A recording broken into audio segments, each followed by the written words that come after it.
हाँ जी, कैसे हो सीए फाइनल के सभी बच्चों। चलो जी, आज आपका हाई सीडीआर की इस आखिरी क्लास के अंदर बहुत बहुत स्वागत है। चलिए शुरू करते हैं अपन लोग। रेगुलेशन 24 अपन लोगों ने करना था। Regulation 24, disclosure in the draft of a document and the offer document. अब ये बड़ी प्लेन वनीला सी आराम से ऑलरेडी हम इसके बारे में डिस्कशन कर चुके हैं। कहता है जी ड्राफ्ट ऑफ अ डॉक्यूमेंट, मतलब जब सेबी को फाइल किया जाता है ना, तो उसे कहते हैं ड्राफ्ट ऑफ अ डॉक्यूमेंट, जिसके ऊपर सेबी अपने कमेंट देता है।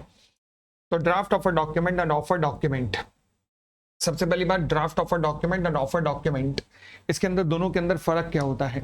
एक होता है ड्राफ्ट ऑफर डॉक्यूमेंट और एक होता है ऑफर डॉक्यूमेंट। अब सवाल ये उठता है कि सर ड्राफ्ट ऑफर और ऑफर डॉक्यूमेंट में फर्क क्या होता है? देखो, सबसे पहले क्या होता है कि जब आप ड्राफ्ट कर लेते हो, पूरा ऑफर डॉक्यूमेंट ड्राफ्ट कर लेते हो, उसके बाद उसे अभी मैं ड्राफ्ट कह रहा हूँ, फाइनल नहीं। तो क्यों? क्योंकि वो ना फिर पब्लिक की सजेशन के लिए और के लिए सेबी के पास फाइल किया जाता है। 21 दिन का समय होता है कि पब्लिक उस पर अपने सजेशन वगैरह दे सकती है। और जब ये सजेशन वगैरह को इनकॉर्पोरेट कर लिया जाता है और सभी की भी कुछ रिकमेंडेशंस वगैरह आती हैं, 21 दिन पब्लिक को मिलते हैं, 30 दिन सभी के पास होते हैं। इन सबको इनकॉर्पोरेट करने के बाद फिर जो डॉक्यूमेंट बनता है, that is called offer document, और वो ऑफर डॉक्यूमेंट फिर फाइनली आरओसी के पास फाइल किया जाता है। ठीक हो गई इतनी बात भी? चलिए, तो एक होता है ऑफर डॉक्यूमेंट, एक होता है ड्राफ्ट ऑफर डॉक्यूमेंट। तो ड्राफ्ट ऑफर डॉक्यूमेंट और ऑफर डॉक्यूमेंट में सारे मटेरियल डिस्क्लोजर आएंगे। ये कहना चाह रहा है, एग्जाम के लिए कुछ रेलेवेंट नहीं है ये लाइन। आगे फिर कहता है जी, चाहे रेडरिंग प्रोस्पेक्टस हो या प्रोस्पेक्टस हो, उसमें वो सारा डिस्क्लोजर आएगा जो कि कंपनी एक्ट में दिया हुआ है। हमने पढ़ा था जब मैंने स्टेजेस करवाई थी पहली क्लास के अंदर, की सेक्शन 26 के अनुसार सारा डिस्क्लोजर होता है। और डिस्क्लोजर जो है वो part A of the schedule 6 के अनुसार भी होना चाहिए। ध्यान रखना, ये एमसीक्यू में पूछ सकता है। Disclosure as per the companies act and disclosure as per part A of the schedule 6 होना चाहिए। अच्छा, ये जो सारा काम है कि ये डिस्क्लोजर सही है नहीं है, ये सारा काम कौन देखता है? ये सारा काम अंडर राइटर यानी कि लीड मैनेजर देखता है। इसी बात के पैसे हैं भाई। तो लीड मैनेजर कह दो या फिर अंडर राइटर कह दो, सारा काम ये मैनेज कर रहा होता है कि सारे डिस्क्लोजर हैं या नहीं है, कंपनी एक्ट का सभी का पालन हुआ है कि नहीं, सब कुछ वो देख रहा होता है। फिर द लीड मैनेजर, अच्छा ये भी ध्यान रखना, ये एमसीक्यू पर्पस से रेलेवेंट है कि किसकी पर्पस, किसकी ड्यूटी बनती है, ड्यू डिलीजेंस वगैरह करवाना। हाँ जी, ठीक है ना। तो ये भी उसी की रिस्पॉन्सिबिलिटी बनती है लीड मैनेजर की। फिर उसके बाद lead manager shall call upon the issuer, its promoter, director, और in case of an offer for sale, selling shareholder to fulfil their obligation as disclose by them in the draft reading. मतलब अगर उनकी कोई भी responsibility वगैरह है and जो disclosure वगैरह में, तो उनके लिए कौन फॉलो करेगा? लीड मैनेजर ही फॉलो करेगा। ज्यादा रेलेवेंट नहीं है। अगेन कहता है lead manager shall ensure that information contained in the draft of a document and offer document are not more than 6 month old from the issuer opening date. कौन? Who will ensure? Lead manager. ये MCQ purpose के लिए line देख लेना। फिर filing of the offer document and lead and sorry draft offer document और offer document. Again draft offer document और offer document, समझ गए ना? Prior to making an IPO, the issuer shall file 3 copies of the draft offer document with the board. Board बोले तो सभी। कितनी copies जमा करानी पड़ेंगी? 3 कॉपीज। किसके पास? बोर्ड के पास। Lead manager shall submit the following certification to the board along with the draft offer document. Draft के साथ बोर्ड के पास क्या क्या लेके जाएगा? Following certification. पहला सर्टिफिकेशन किस चीज का है? A certificate confirming that an agreement has been entered between the issuer and the lead manager. लेके कौन जाएगा? लीड मैनेजर दिखाएगा मेरे और इशूअर के बीच में एग्रीमेंट हो चुका है, अंडरराइटिंग का एग्रीमेंट हो चुका है। उसके बाद ड्यू डिलीजेंस सर्टिफिकेट भी लेके जाएगा कि मैंने सारा चेक कर लिया है और प्रॉपर है, मतलब जो भी कंडीशंस रेगुलेशन 4, 5, 6, 7, 8 जो भी थी वो सारी पूरी हो गई हैं, मतलब ऑल रेगुलेशंस का पालन हो गया है। And issue of the convertible debt instrument की बात करूं तो due diligence certificate from the debenture trustee भी लेके जाएगा। Issue of the convertible debt के इस केस में due diligence certificate from the debenture trustee की, हाँ जी हमारा कोई भी आज की डेट में डिफॉल्ट नहीं है, हमारा आज की डेट में कोई भी इंटरेस्ट वगैरह पे कोई भी डिफॉल्ट नहीं है, प्रिंसिपल में कोई भी डिफॉल्ट नहीं है। अगर आपको याद हो तो कन्वर्टेबल डेट इंस्ट्रूमेंट के केस में 6 महीने का, अगर 6 महीने से पुराना अगर आपका डिफॉल्ट है तो आप कन्वर्टेबल डेट इंस्ट्रूमेंट इशू नहीं कर सकते, हमने पढ़ा था। तो इसलिए ड्यू डिलीजेंस सर्टिफिकेट इन लोगों से भी चाहिए होता है।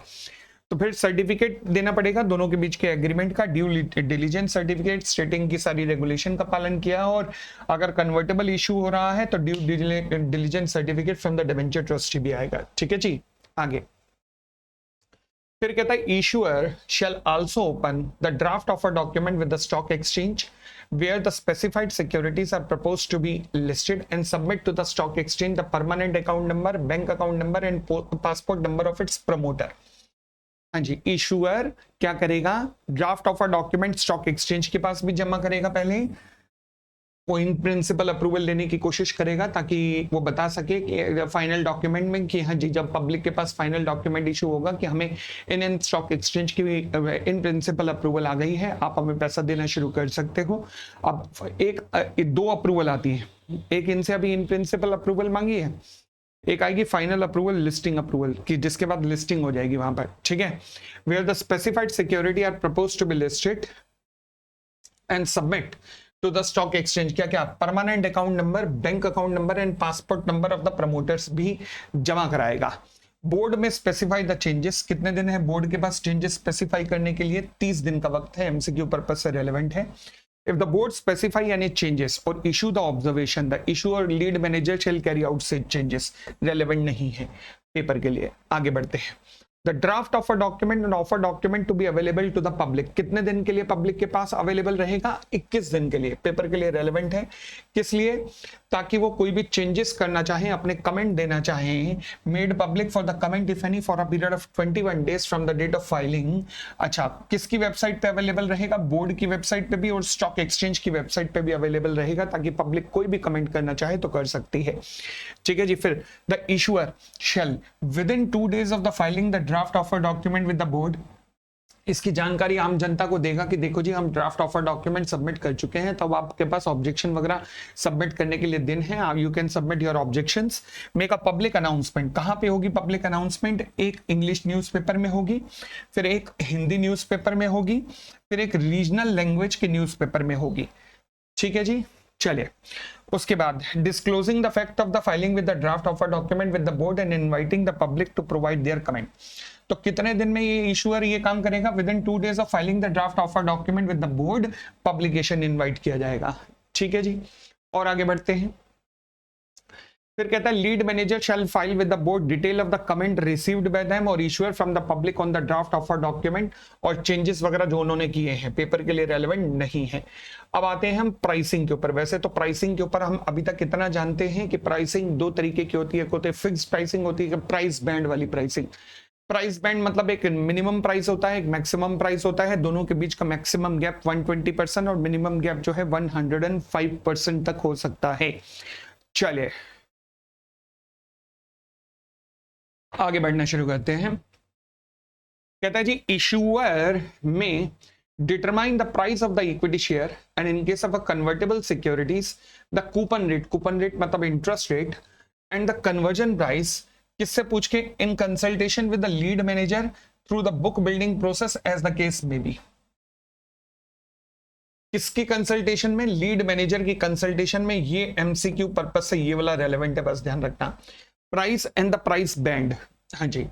इशूअर में मेंशन एग्जैक्ट प्राइस, प्राइस जहां पे लिखा मतलब एग्जैक्ट प्राइस, फिक्स प्राइस वाले इशू की बात हो रही है।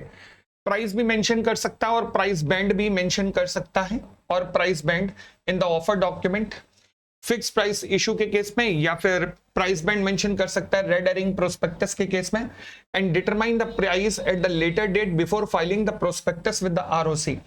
अगर आपको याद हो तो हमने रेड हेरिंग प्रोस्पेक्टस के स्टेजेस में लिखा था कि आप रेड हेरिंग प्रोस्पेक्टस फाइल करेंगे, वही सेबी के पास, वही आरओसी के पास जाएगा, फिर उसके बाद जब फाइनल प्राइस निकल जाएगा तो फाइनल प्राइस निकलने के बाद अलॉटमेंट के बाद फिर फाइनल प्रोस्पेक्टस की कॉपी जो है सेबी और स्टॉक एक्सचेंज को फाइल होगी। वो प्रोस्पेक्टस कह रहा है कि जब आप अलॉटमेंट कर देंगे बुक बिल्डिंग के थ्रू तो आपको एग्जैक्ट प्राइस की इंफॉर्मेशन निकल जाएगी, और एग्जैक्ट प्राइस की इंफॉर्मेशन फिल करने के बाद फिर वो जो ऑफर डॉक्यूमेंट है वो आप सेबी को प्लस स्टॉक एक्सचेंज को फाइल कर देंगे।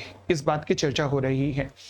फिर the cap on the price band and the coupon rate in case of a convertible debt instrument shall be less than और equal to 120% of the floor price. ध्यान रखना important है paper के लिए। तो मैक्सिमम कैप कितना 120% और minimum cap कितना 105% हो सकता है। द फ्लोर प्राइस और the final price shall not be less then the face value of the specified security, क्योंकि वो डिस्काउंट मान लिया जाएगा। डिस्काउंट से मतलब फेस वैल्यू से नीचे हो ही नहीं सकते ना, हो ही नहीं सकते। आगे, where the issuer opt not to make the disclosure of the floor price और price band in the red herring prospectus. तो इशूअर, अच्छा कई बार ऐसा होता है आप पब्लिक इशू जब देख रहे हो, जब पब्लिक को इशू हुआ है या फिर जब बोर्ड को भी सबमिट हुआ है तो प्राइस बैंड भी नहीं दिया जाता। अच्छा, कैसे? प्राइस बैंड भी अभी तक नहीं दिया हुआ, नहीं। तो ऐसे केस में आप क्या कर सकते हो कि प्राइस बैंड अनाउंस कर सकते हो कम से कम 2 दिन पहले, at least 2 working days before the opening of the issue. वो क्या सिचुएशन है? जब इशूअर ने ऑप्ट किया है कि ना वो फ्लोर प्राइस देगा ना वो प्राइस बैंड दिएगा। आजकल ये चल रहा है। क्यों? क्योंकि एक तरफ ना डिस्कशन चल रही होती है क्वालिफाइड इंस्टीट्यूशनल बायर से, दूसरी तरफ अंडरराइटर ये काम करवा रहा होता है।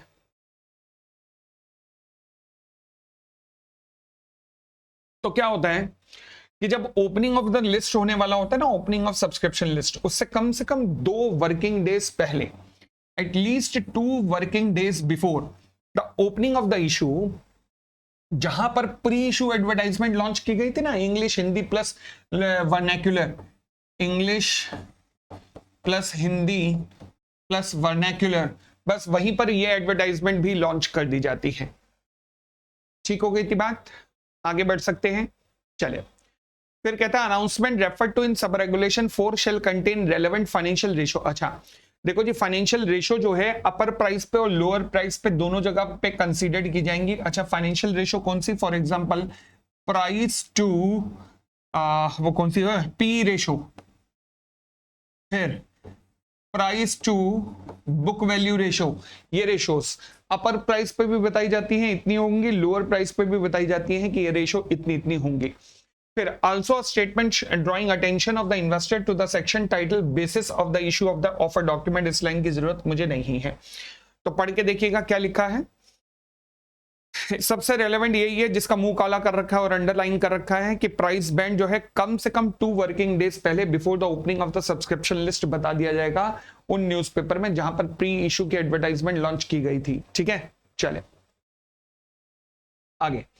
फिर आता है जी हमारा differential pricing, regulation number 30। Differential pricing मतलब ऐसा हो सकता है कि किसी के लिए प्राइस कुछ और, किसी के लिए प्राइस कुछ और, होना तो नहीं चाहिए, बट ये है कि आप रिटेल इन्वेस्टर को और अपने एम्प्लॉय को एक डिस्काउंट दे सकते हो, उसमें हमें कोई भी ऑब्जेक्शन नहीं है। रिटेल इन्वेस्टर्स और एम्प्लॉयज को डिस्काउंट दे सकते हो। तो कहता है जी issuer may offer it specified security at the different prices subject to the following: the retail individual investor और the retail individual shareholder और employees। रिटेल इन्वेस्टर्स कौन होते हैं अभी पढ़ेंगे हम, जो 2 लाख रुपए तक इन्वेस्ट करते हैं। ठीक है, अभी पढ़ेंगे। प्राइस उनको कितना लोअर किया जा सकता है? Not lower than maximum 10% of the price at which net offer is made to the other category of the applicant. यानी कि maximum 10% discount over offer price, maximum 10% discount over the offer price हो सकता है। अब होता है excluding anchor investor. Anchor investor क्या होते हैं? देखो जी, ये वो इन्वेस्टर है जो कि सबसे ज्यादा शेयर शायद खरीद रहा है, क्वालिफाइड इंस्टीट्यूशनल बायर। ये वो व्यक्ति है जो कंपनी में कहता है लो मैं आपका शो चलाता हूं। अब शो जो जितने आप वो देखते हो डांस शो, कॉमेडी शो, उनमें एक एंकर होता है। एंकर मतलब शो को मैनेज करने वाला। तो ऐसे ही एंकर इन्वेस्टर हैं जो कि शो को मैनेज कर रहे हैं, क्योंकि इन्होंने इन्वेस्टमेंट लगाई है। एक न्यूज पब्लिक में जाएगी कि भाई साहब इसमें रतन टाटा ने पैसा लगाया है, इसमें अदानी ने पैसा लगाया है। ये न्यूज आएगी बिकॉज अदानी, इसने पब्लिक के आने से पैसा लगा दिया है, पहले पैसा लगाया है। एंकर इन्वेस्टर एक दिन पहले ही पैसा लगा देता है। ठीक है, तो इसकी कंपनी से बहुत बड़े लेवल पे कोई डील होती है। तो फिर अब कहता है एंकर इन्वेस्टर को मैं डिस्काउंट नहीं दूंगा। हालांकि कहा तो यही है डिस्काउंट नहीं दूंगा, बट वो बदले में बहुत कुछ ले लेता है। अंदर खाने डीले होती हैं ये। आगे, in case of a book build issue the price of the specified security offered to the anchor investor. ध्यान रखना, अब नाम तो ऐसा लिख रखा ना, पूछो मत। कहता है जब बुक बिल्डिंग का इशू आएगा तो जो आप सिक्योरिटी एंकर इन्वेस्टर को ऑफर कर रहे हो, वो जो पब्लिक का प्राइस है ना, उससे कम पे नहीं होनी चाहिए। लिख रहा है उसी पे होनी चाहिए जिसपे पब्लिक का है। इसको कोई डिस्काउंट भी नहीं मिलेगा। डिस्काउंट केवल रिटेल इन्वेस्टर और एम्प्लॉय को मिलेगा।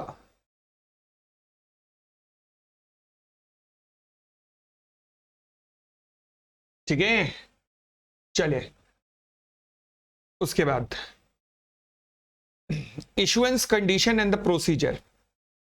हाँ जी, time period for the opening of the public issue. Public issue में be open within 12 month from the date of issuance of the observation of the board. देखो जी, जिस दिन बोर्ड ने अपनी ऑब्जर्वेशन दी है, बोर्ड की ऑब्जर्वेशन को इनकॉर्पोरेट करने के बाद आप उसके बाद पब्लिक इशू 12 महीने के अंदर अंदर ओपन कर सकते हो, उन ऑब्जर्वेशन को पब्लिक की रिकमेंडेशन को इनकॉर्पोरेट करने के बाद। ये लाइन इंपॉर्टेंट है, एमसीक्यू पर्पस से टाइम लिमिट इंपॉर्टेंट है, ध्यान रखना। इन case of a prospectus and red herring prospectus, हाँ जी, अब जब आपने पब्लिक को इशू कर दिया, an issue shall be opened after at least 3 working days from the date of filing the red herring prospectus in case of a book built issue and prospectus in case of a fix price issue with the ROC. मतलब क्या है? मतलब ये है कि ये आपने ROC को फाइल किया, ये आपने आरओसी को फाइल किया, याद करो अपनी पुरानी दोनों स्टेजेस को। मिनिमम 3 दिन का गैप रखना है और यहां पर आपको देना है ओपनिंग ऑफ सब्सक्रिप्शन लिस्ट। याद हो तो वहां हमने 90 डेज किया था, वो 90 डेज मैक्सिमम है, वो कंपनीज एक्ट में लिखा हुआ है, मैक्सिमम 90 डेज कंपनीज एक्ट में, minimum 3 days from the submission to the ROC आपको ओपनिंग ऑफ सब्सक्रिप्शन लिस्ट करनी है। ठीक है जी, यहां तक कोई दिक्कत नहीं। फिर मिनिमम सब्सक्रिप्शन कितनी आ जानी चाहिए? 90% of the offer through the offer document आपके पास आ जाना चाहिए। ठीक है, ऑफर फॉर सेल के केस में ये नहीं देखी जाती मिनिमम सब्सक्रिप्शन। क्यों? क्योंकि मैं ऑफर फॉर सेल में तो एक बंदा अपने शेयर बेच रहा है, तो उससे मुझे क्या फर्क पड़ता है कि कितने खरीदे गए कितने नहीं खरीदे गए, मुझे उससे कोई फर्क नहीं पड़ता। मगर ये मिनिमम सब्सक्रिप्शन जब आप पब्लिक को नए शेयर्स ऑफर करोगे तब देखी जाती है। ठीक है, यहां पे ध्यान रख लेना, accept in the case of an offer for cell, offer for cell में नहीं देखी जाएगी। फिर इन the event of non receipt of the minimum subscription, क्या मैं कह सकता हूं सारा पैसा वापस हो जाएगा? यस। कितने दिन में? इंपॉर्टेंट अमेंडमेंट है ये, 4 दिन के अंदर अंदर from the date of closure of the issue. क्योंकि आखिरी दिन ही आपको पता लग जाता है कि मिनिमम सब्सक्रिप्शन आया या नहीं, नहीं आया तो 4 दिन में पैसे वापस करो, नहीं तो फिर उसके बाद इंटरेस्ट लगेगा। अच्छा, कितने दिन तक सब्सक्रिप्शन ओपन रहेगी? An IPO shall be kept open for कम से कम 3 वर्किंग डेज तक और मैक्सिमम 10 वर्किंग डेज तक ओपन रहेगा। शायद ऐसा हो रहा हो जैसे एक कोई दूध वाली कंपनी का आया था, आईपीओ आया था, कोरोना पीरियड में इन्होंने निकाल दिया था तो सब्सक्राइब नहीं हो पा रहा था, तो उन्होंने डाउनवर्ड रिवीजन की थी अपनी। मतलब क्या ये पॉसिबल है कि बीच ऑफर के बीच में ही रिवीजन करी जाए? यस, वेरी मच पॉसिबल, कोई दिक्कत नहीं है। कितनी रिवीजन कर सकते हो? मैक्सिमम 20%। 20% किसका? फ्लोर प्राइस का। ऊपर भी जा सकते हो, नीचे भी जा सकते हो, ऊपर भी रिवीजन कर सकते हो, अपवर्ड भी और डाउनवर्ड रिवीजन भी कर सकते हो। परंतु इस केस में आपको थोड़े से दिन और देने पड़ेंगे। कितने दिन देने पड़ेंगे? Maximum for a period of 3 working days का एक्सटेंशन देना पड़ेगा, बट ये भी ओवरऑल 10 वर्किंग डेज के अंदर ही रहेगा। यानी कि कंपनियां पहले लेती हैं 4 से 5 दिन कि कहीं रिवीजन करनी पड़ जाए तो फिर उसके बाद फर्दर 3 दिन दे दें, मगर ओवरऑल 10 दिन ही रहेगा, ध्यान रखना। सिमिलरली अगर कोई फोर्स मजोरी इवेंट हो जाए, फॉर एग्जांपल स्ट्राइक, ऐसी कोरोना, नेचुरल अर्थक्वेक, तो फिर इशूअर में एक्सटेंड द बिडिंग पीरियड कितना? मिनिमम 3 वर्किंग डेज, अगेन 10 दिन के अंदर अंदर ही रहेगा, 10 दिन के अंदर अंदर ही रहेगा, ध्यान रखना ये भी। फिर application and minimum application value. Minimum application value कितनी होनी चाहिए? ये तो आपने अकाउंट्स के अंदर कई बार पढ़ा होगा, 25% of the issue price, minimum application. Minimum application, the minimum some payable on the application. ठीक है जी, उसके बाद अमाउंट की टर्म्स में एप्लीकेशन का साइज क्या होना चाहिए? कहता है issuer shall stipulate in the offer document the minimum application size, minimum application size in terms of the number of the securities which shall fall within the range of minimum application value of 10,000 rupees to 15,000 rupees। 10 से 15,000 रुपए का application size होगा minimum. ऐसा नहीं कि आप 300-400 रुपए के लिए अप्लाई कर रहे हो, नहीं, कम से कम 10 से 15,000 के बीच का अमाउंट बनना चाहिए। उसके बाद उसके बाद क्या होगा, मल्टीपल ऑफ एप्लीकेशन आएंगी, मल्टीपल में एप्लीकेशन आएंगी। फॉर एग्जांपल कोई भी व्यक्ति 10 एप्लीकेशन या फिर 15 की एप्लीकेशन लगा सकता है मिनिमम, या 10 की एप्लीकेशन लगा सकता है, ऐसा लिखा जाएगा। लो जी, मैं एक बार ना आपको दिखाता हूं, एक ऑफर डॉक्यूमेंट आपको दिखाता हूं जिससे आपको समझ आएगा कि ये कैसे लिखा जाता है। देखिएगा, अभी देखिएगा, देखिए मैं आपको दिखाता हूं एक प्रोस्पेक्टस। अभी रिसेंटली एक कंपनी ने प्रोस्पेक्टस इशू किया है, ये देखिएगा, लार्ज रेवेन्यूज टेक्नोलॉजीज लिमिटेड। ऊपर क्या लिखा हुआ है, रेड हेरिंग प्रोस्पेक्टस। इसका मतलब है एग्जैक्ट प्राइस नहीं होगा, प्राइस बैंड दिया होगा, ठीक है जी। अच्छा, 100% बुक बिल्डिंग के थ्रू है,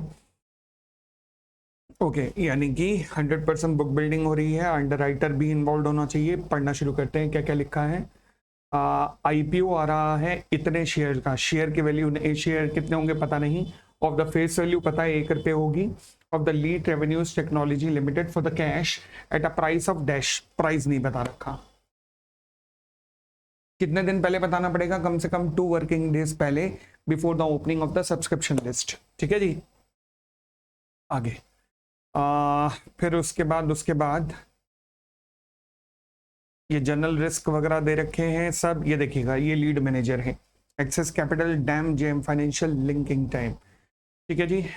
ऑफर पीरियड क्या है, ऑफर कब होगा, ओपनिंग ऑफ सब्सक्रिप्शन लिस्ट 10 जून को और क्लोज होगा 12 जून को, 3 दिन का है, ओके। अच्छा, उसके बाद एंकर इन्वेस्टर के बारे में कुछ लिखा होगा, एंकर इन्वेस्टर्स के बारे में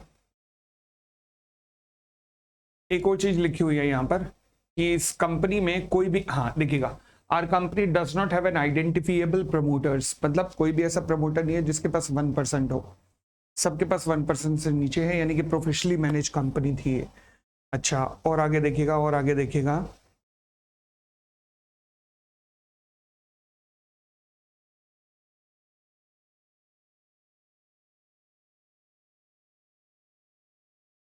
और थोड़ा सा आगे अगर चले हम, रिलेटेड टर्म्स,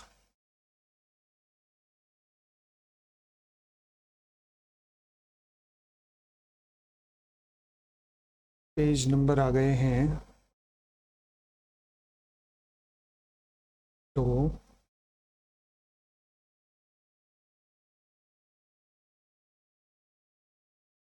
3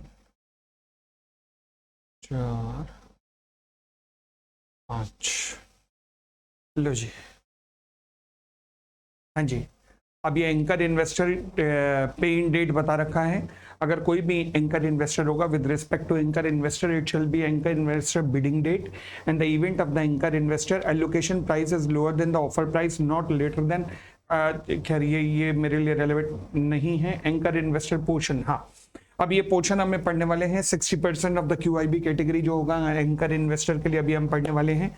मुझे जो आपको इस वक्त पढ़वाना था वो था कहा गया, मल्टीपल एप्लीकेशन के बारे में कहा गया था कहीं, बिड ऑफर हो गया,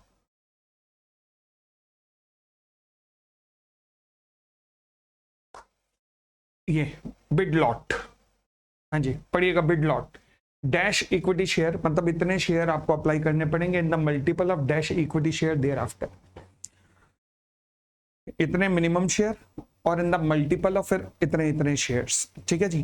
तो ये 2 दिन पहले एग्जैक्टली डिक्लेयर कर दिया जाता है कि हाँ जी ये इतनी इतनी बिड आपको सबमिट करनी पड़ेगी, अभी ना प्राइस है ना बिड है, ये 2 दिन पहले फाइनली डिक्लेयर कर दिया जाता है कि आपको इतनी इतनी बिड वगैरह सबमिट करनी पड़ेगी, तो ये इसी बारे में लिखा है। फिर कहता है manner of making the call, हाँ जी वैसे तो आजकल इस तरीके के इशू आते नहीं है कि जहां पर कॉल मनी मंगाई जाए, क्योंकि आजकल तो 100% मंगा लिया जाता है, बट फिर भी अगर मान लीजिए कॉल मनी वाले पब्लिक इशू आ रहे हैं तो फिर क्या होगा, if the issuer propose to receive subscription money in call it shall ensure that the outstanding subscription money जो है वो कलेक्ट हो रही है within 12 months from the date of making the allotment in the issue, यानी कि जो भी आउटस्टैंडिंग अमाउंट कॉल पे रह गया वो 12 महीने के अंदर कलेक्ट हो रहा है। If any applicant fail to pay the call money within set 12 month तो उसके इक्विटी शेयर्स जो है फोरफिट कर दिए जाएंगे, यानी कि अगर कॉल्स का इशू आ रहा है तो you have to make sure कि 12 महीने के अंदर सारी कॉल की पेमेंट हो रही है, सारी कॉल मंगाई जा रही है। Allotment procedure and bases of allotment, हाँ जी ये जो है इसमें कुछ पॉइंट काफी रेलेवेंट है, देखिएगा। पहली बात, कोई भी अलॉटमेंट नहीं होगा अगर लिस्ट ऑफ अलॉटी कम से कम 1000 है, 1000 से कम है। यानी कि मिनिमम नंबर ऑफ अलॉटी कितने होने चाहिए? Number of prospective allottee is less than 1000, issuer shall not make an allotment. तो मतलब मिनिमम कितने होने चाहिए? मिनिमम 1000, मिनिमम 1000 शेयर होल्डर्स या अलॉटीज जरूर होने चाहिए। ठीक हो गई इतनी बात। चले, फिर कहता है limit on the allotment of the specified securities. Okay, the issuer shall not make any allotment in excess of the specified security offered through the offer document। But कई बार क्या होता है कि आपके पास ओवर सब्सक्रिप्शन आ गई। अब ओवर सब्सक्रिप्शन आने के बाद आप प्रो राटा अलॉटमेंट कर रहे हो। से फॉर एग्जांपल आपका प्रो राटा अलॉटमेंट इस तरीके का है कि जिन्होंने 5 शेयर अप्लाई किए उनको 2 मिलेंगे या 3 मिलेंगे। अब इस तरीके से इतना हुआ कि आपने जितने सोचे थे, फॉर एग्जांपल आपने सोचे थे 52 लाख शेयर, जब आप हर 5 के बदले में 3 शेयर अलॉट कर रहे हैं तो 52 लाख से थोड़ा सा ऊपर निकल गया। क्या ये पॉसिबल है? हाँ पॉसिबल है कि अगर आपको ओवर सब्सक्रिप्शन आ गया है तो फिर in case of the over subscription allotment कितना ऊपर जा सकता है? 101%, 101% तक जा सकता है of the net offer to the public. ठीक है, may be made for the purpose of making allotment in the minimum lots. क्योंकि आपने पब्लिक को कहा है कि आपको कम से कम 10 से 15 हजार रुपए की एप्लीकेशन देनी है, उसके बाद इन मल्टीपल ऑफ इतने रुपए की एप्लीकेशन देनी है। तो शायद जब आप प्रो राटा अलॉटमेंट कर रहे हो तो शायद प्रो राटा करते करते राउंडिंग ऑफ में 52 लाख ना रहे, 52 लाख से ऊपर निकल रहे हो कहीं, और ऊपर निकल रहे हो तो भी कोई दिक्कत नहीं है, 1% तक ऊपर मैक्सिमम निकल सकते हैं। ठीक है जी। फिर कहता है अलॉटमेंट टू द एप्लीकेंट। मैंने कहा जी रिटेल इंडिविजुअल इन्वेस्टर्स कितने तक अप्लाई कर सकते हैं? मैक्सिमम 2 लाख रुपए तक, और उसके बाद एम्प्लॉयज कितने तक अप्लाई कर सकते हैं? 5 लाख रुपए तक। यहां तक भी क्लियर है? चलिए, फिर कहता है allotment, refund and payment of the interest. Allotment, refund and payment of interest.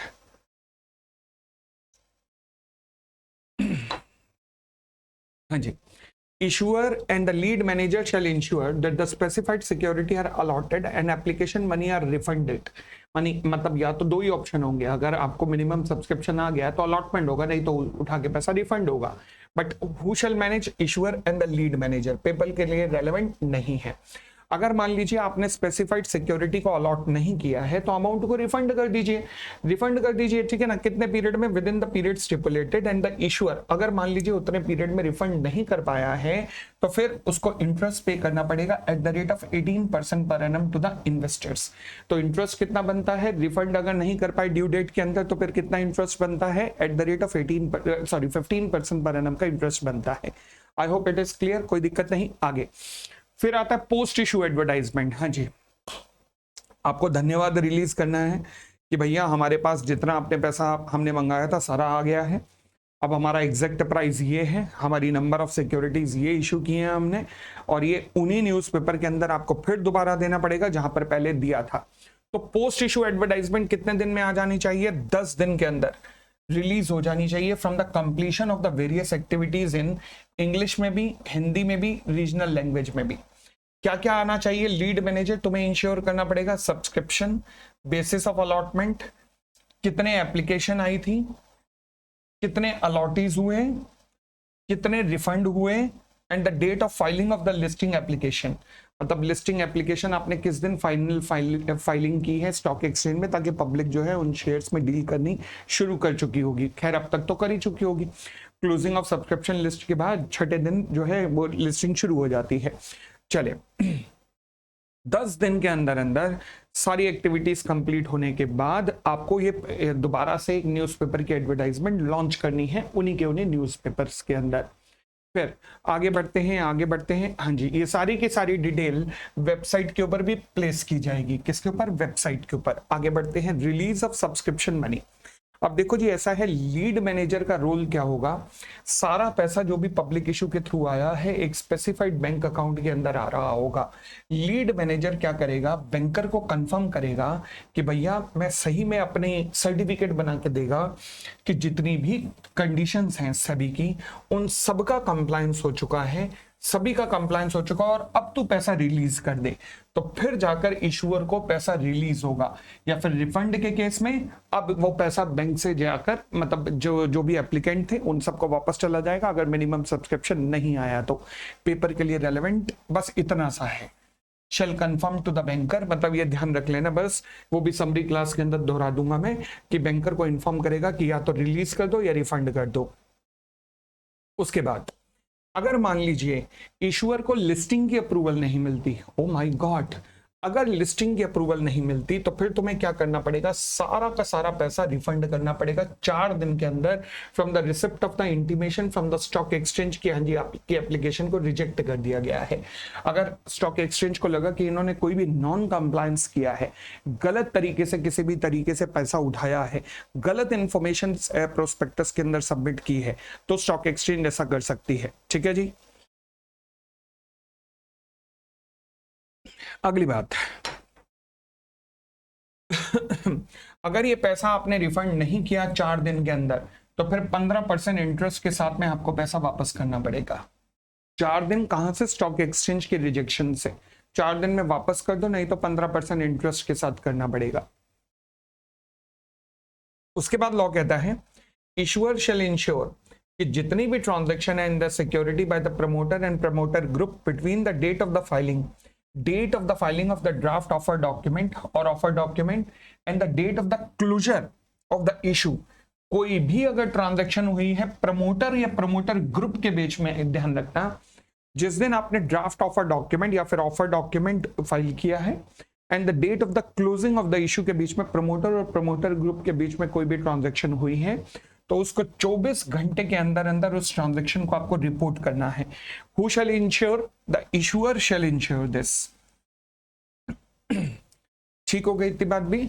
और आगे बढ़ते हैं, फिर आता है post issue reports. Post issue reports, lead banker will submit a post issue report. किसको, सेबी को सबमिट करेगा।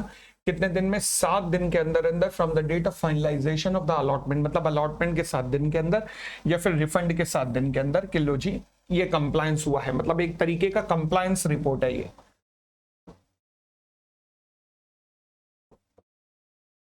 एक तरीके की कंप्लायंस रिपोर्ट है कि हमने सभी चीजों का कंप्लायंस कर लिया है। ठीक है जी, और आगे बढ़ते हैं।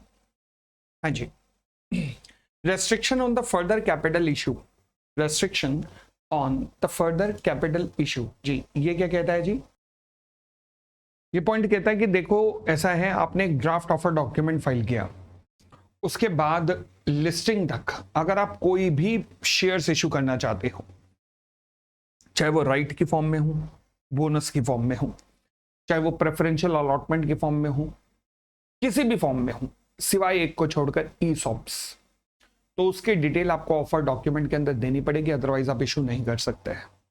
यानी कि किसी भी प्रकार के share, the issuer shall not make any further issue of the specified security, किसी भी तरीके से public issue, right issue, preferential issue, qualified institutional placement, किसी भी तरीके से, बोनस, एम्प्लॉइज स्टॉक ऑप्शन को छोड़कर, during the period between the date of the filing the draft offer document and the listing of the specified security और refund of the application money.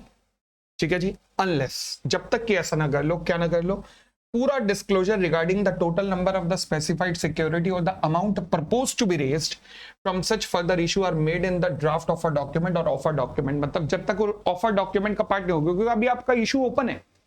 जब issue open है, जब आप कह रहे हो कि हम पब्लिक से इतना पैसा रेज कर रहे हैं, तो पब्लिक के ऑफर डॉक्यूमेंट में तो लिखा है कि आपकी कैपिटल इतनी है और इतना रेज कर रहे हो, जबकि आप और रेज कर रहे हो, तो वो ऑफर डॉक्यूमेंट के अंदर गलत होगी ना इन्फॉर्मेशन, तो इसलिए ऑफर डॉक्यूमेंट में प्लेस करो तो रेज कर सकते हो, नहीं तो नहीं रेज कर सकते।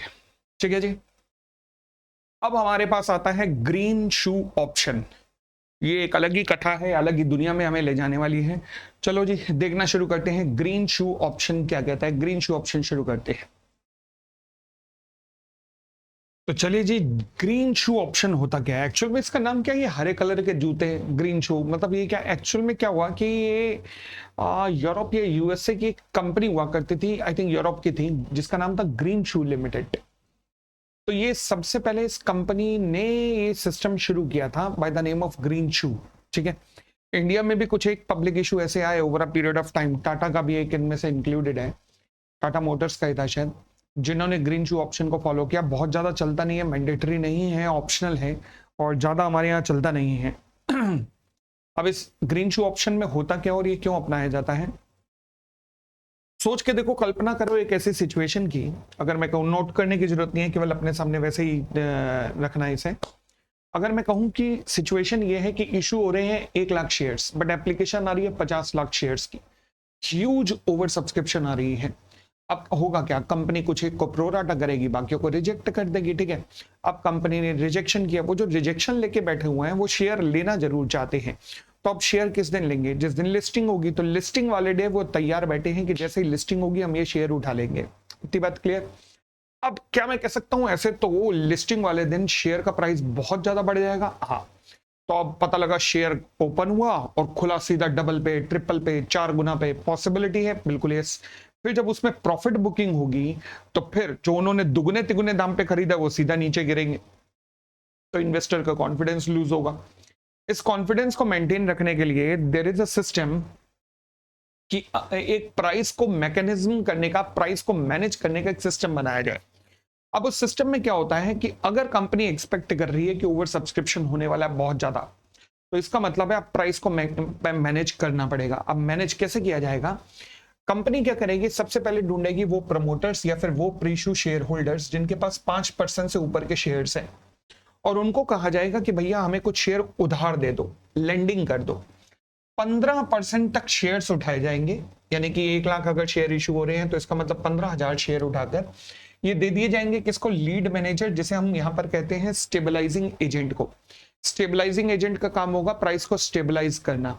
30 दिन तक स्टेबलाइजिंग एजेंट प्राइस को स्टेबलाइज करने का काम करता है। अब कैसे काम करता है देखिएगा, इसको हमने उधार दे दिए 15,000 शेयर, पब्लिक को 1 लाख शेयर अलॉट कर दिए, 15,000 शेयर इसके पास है। अब आया लिस्टिंग का दिन। लिस्टिंग का दिन जो इशू प्राइस था 100 रुपए, वो लिस्ट हुआ 120 पे मान लीजिए। अब ये स्टेबलाइजिंग चाहता है, एजेंट चाहता है कि प्राइस को मैनेज किया जाए। 20% एक ही दिन में बढ़ गया भाई साहब, क्या किया जाए। तो इसके पास जो 15,000 शेयर थे ये मार्केट में उनकी सप्लाई निकाल देगा। जैसे ही मार्केट में शेयर आ गए, मतलब जैसे ही स्टॉक एक्सचेंज पे शेयर आ गए, क्या मैं कह सकता हूं शेयर बेचेगा, सप्लाई बढ़ेगी तो डिमांड कम होगी, डिमांड कम होगी तो प्राइस नीचे आएगा। यस, अब इसने जब शेयर बेचे तो अमाउंट क्रेडिट में आया, मतलब अमाउंट आएगा, शेयर बेचने पे अमाउंट आएगा।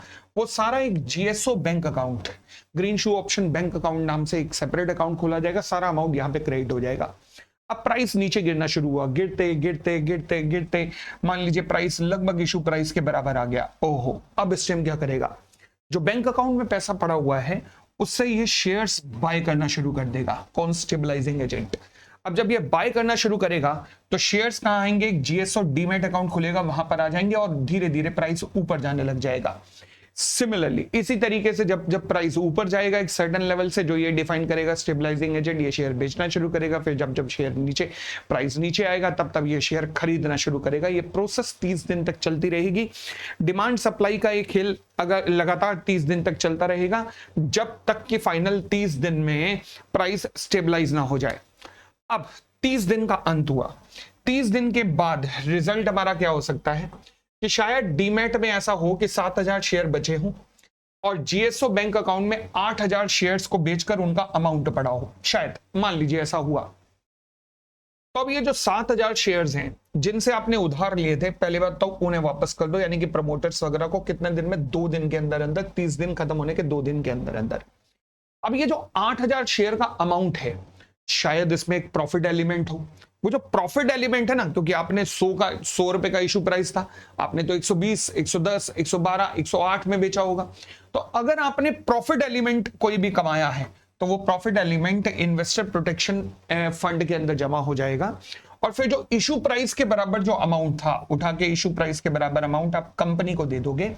अब इनसे आपने उधार कितने लिए थे, 15,000 शेयर, इनको दिए कितने अभी, 7,000 शेयर। कंपनी क्या करेगी, बाकी के 8,000 शेयर्स फर्दर इशू करके अब क्या करेगी, 5 दिन के अंदर अंदर फर्दर शेयर्स 8,000 अपने प्रमोटर्स को वापस कर देगी, ताकि उनसे 15,000 शेयर लिए हैं तो 15,000 प्रमोटर या प्री इशू शेयर होल्डर को वापस भी करना है। पूरे सिस्टम का बस उद्देश्य है प्राइस को स्टेबलाइज करना 30 दिन के अंदर, और और ये 30 दिन के बाद क्या होता है, जो शेयर जीएसओ डीमैट अकाउंट में है 2 दिन के अंदर वापस कर दो, जो बैंक अकाउंट में है उन्हें बेचो, सर्टेन पोर्शन इन्वेस्टर प्रोटेक्शन में और बाकी पोर्शन कंपनी को रिटर्न करके कंपनी उनसे शेयर खरीदकर बाकी शेयर्स बाकी जो शेयर्स प्रमोटर से लिए हुए हैं वो प्रमोटर्स को लौटा देती है। This is called green shoe option. तो आइएगा ग्रीन शू ऑप्शन के बारे में पढ़ना शुरू करते हैं। क्या कहता है ग्रीन शू ऑप्शन? हाँ जी, कहता है जी एन इशूअर में प्रोवाइड, जो इंपॉर्टेंट होगा मैं मार्क करवाता जाऊंगा। An issuer may provide a green shoe option for stabilizing the post listing price of its specified security subject to the following.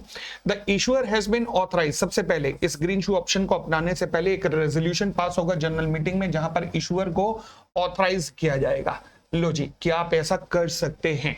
उसके बाद देखिएगा बी पॉइंट पे आएगा, the issuer has appointed a lead manager, issuer lead manager को ही stabilising agent के रूप में appoint करेगा, बस आगे करने की जरूरत नहीं है। Third, prior to filing the draft of a document, the issuer and stabilizing agent have entered into an agreement। तो इन दोनों का एक एग्रीमेंट भी होगा, स्टेबलाइजिंग एग्रीमेंट। फिर prior to the filing of the offer document, the stabilizing agent has entered into an agreement with the promoter or pre-issue shareholder or both for borrowing the specified security for them, which shall not be in excess of 15% of the issue size। ध्यान रखना, maximum borrowing कितनी हो सकती है? Maximum borrowing हाँ जी 15% तक हो सकती है। ठीक है जी, और आगे बढ़ते हैं। The lead manager in consultation with the stabilizing agent shall determine the amount of specified security to be over allotted in the public issue। relevant नहीं है मेरे लिए, छोड़ दो आगे। The draft offer document and offer document shall contain, मेरे लिए relevant नहीं है, आगे। In case of an IPO, pre-issue shareholder and promoter, and in case of a FPO, pre-issue shareholder holding more than 5% specified security। कौन देगा stabilising agent को अपने shares? जिनके पास 5% से ज्यादा शेयर हैं, जिनके पास 5% से ज्यादा शेयर्स हैं वो लोग अपने शेयर्स देंगे किसको? स्टेबलाइजिंग एजेंट को। ठीक हो जी। आईपीओ के केस में pre issue share holder promoter देंगे और एफपीओ के केस में प्री इशू शेयर होल्डर्स देंगे। अच्छा जी, फिर स्पेसिफाइड सिक्योरिटी जो भी बोरो की जाएगी डीमैट फॉर्म में होनी चाहिए और जरूरत नहीं है इसको भी करने की। आगे फॉर द एमसीक्यू नहीं बन सकते इन पॉइंट पे। For the purpose of stabilizing of the post-listing price of the specified security, stabilizing agent shall determine the relevant aspect including the timing। मतलब कब बाय करना है, कब सेल करना है, ये सब stabilizing agent to decide। ये उसके ऊपर छोड़ दो। आगे स्टेबलाइजेशन प्रोसेस कितने टाइम तक अवेलेबल रहेगी? नॉट एक्सीडिंग 30 डेज, यानी कि मैक्सिमम 30 डेज तक अवेलेबल रहेगी। ठीक है जी, और आगे बढ़ते हैं। कहां से 30 days? From the date on which the trading permission is given by the stock exchange. मतलब जिस दिन लिस्टिंग हुई है ना, लिस्टिंग यानी कि date is listing date, date of listing, यहां से 30 दिन तक स्टेबलाइजेशन प्रोसेस चलेगी। फिर stabilizing agent shall open a special account. हाँ जी, the stabilizing agent shall open a special account distinct from the issue account with the bank for crediting the amount received from the applicants against the over allotment, and a special account with the depository participant for crediting the specified security to be bought from the market। यानी कि मैं कह सकता हूं GSO demat plus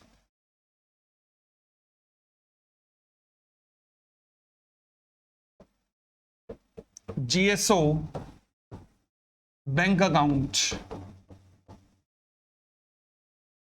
two be opened. तो GSO credit, GSO demat plus GSO bank account open किए जाएंगे। उसके बाद the specified security bought from the market and credit in the special account with the depository shall be returned. हाँ जी,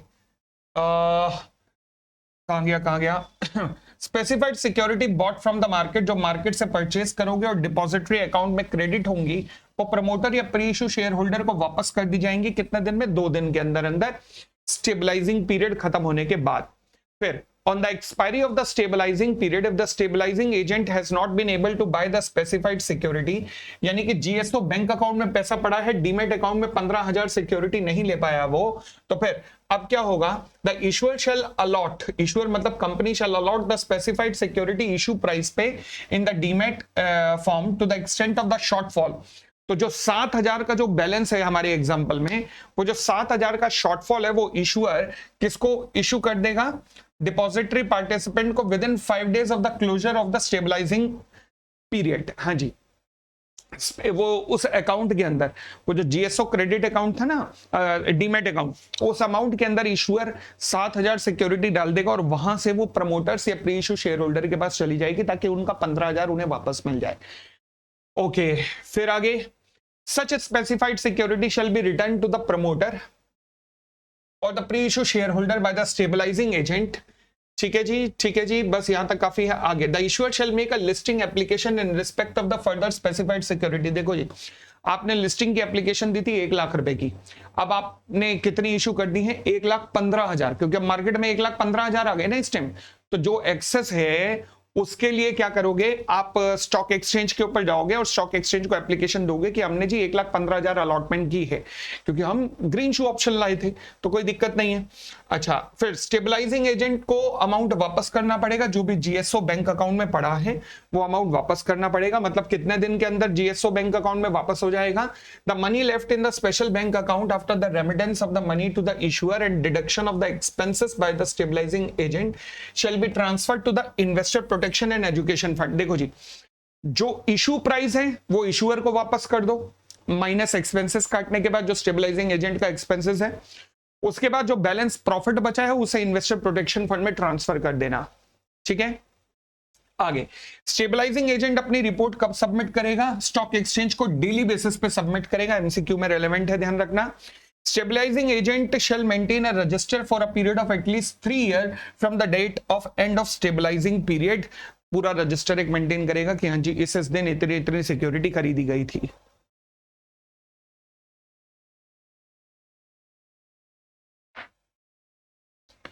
तो ये है जी हमारा concept green shoe option.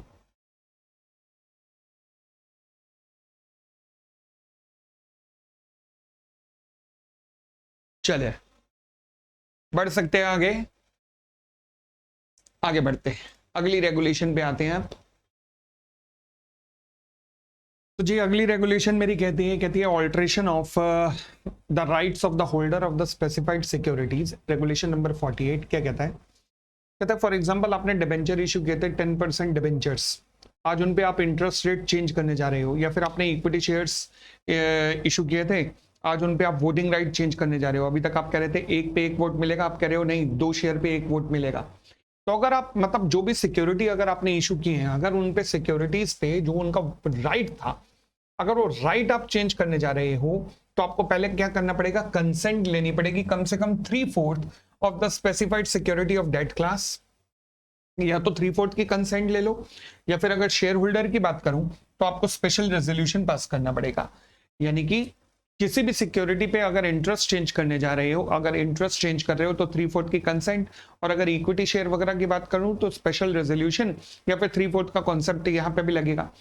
Special resolution का मतलब है मीटिंग हो रही होगी, और कंसेंट का मतलब है एक पेपर पे डॉक्यूमेंट पे आप लिख रहे हो कि हाँ जी हम ये इसे कंसेंट देते हैं या नहीं देते, जो भी है। तो जब भी वेरिएशन एंड राइट हो रहा है तो या तो 3/4 की कंसेंट ले लो या स्पेशल रेजोल्यूशन जनरल मीटिंग में पास कर लो। क्लियर? आगे बढ़ते हैं।